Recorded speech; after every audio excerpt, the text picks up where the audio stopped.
May buntag mga igsoon. May buntag mga igsoon. Unsay nakamaayo sa buntag? Amen. Dalaygon ang Dios. Maayo gud kayo ang Ginoo mga igsoon.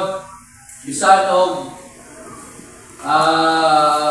sa kalisdanan, sa panahon, sa sitwasyon sa atong klima, o sa sitwasyon po sa atong panglawas, sa atong mga lifestyle, no? Kanang naanda na to nga mga binuhatan, o niya, maabot ang panahon nga kanang imong gihimo, o imong animon. Dinoon? Ha? Dinoon ba nga kanang imong gihimo, o imong animon? Sige tanong mo. Galacia 6 versikulo 7. Hindi kamo magpalipog. Ang Diyos di alam matyawat. Kay bisan nun sa bugas sa tawong mausap ka na ang iyang pag-aanihon. Kay bisan unsa ay kapugas sa mga tao, mausap ka na ang iyang pag-aanihon. Tinuod din nila. Ha? Tinuod mga isuon. Ulahi ang aniyon, pinangawat pa siya. Ha? Ulahi ang aniyon, Kung nangawat. nangani ka sa dili imong hago, kana dili na namayo. Tanong mo karlang yan Dili mo pala pwede. Kay kinahanglan, ang imong mga paghago, ikaw na po'y mag-enjoy. Ang imong mga paghago, ikaw na po'y mag-antos, ikaw na maglipay.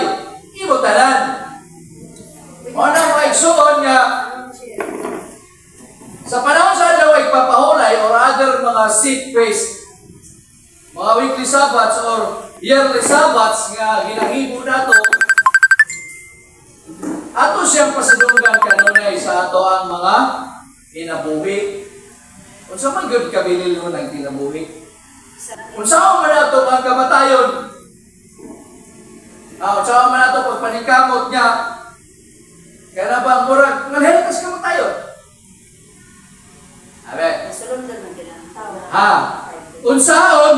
Na may pamaagi nga malikay kas kamatayon? Wala, may nakalabang sa kamatayon. Ha?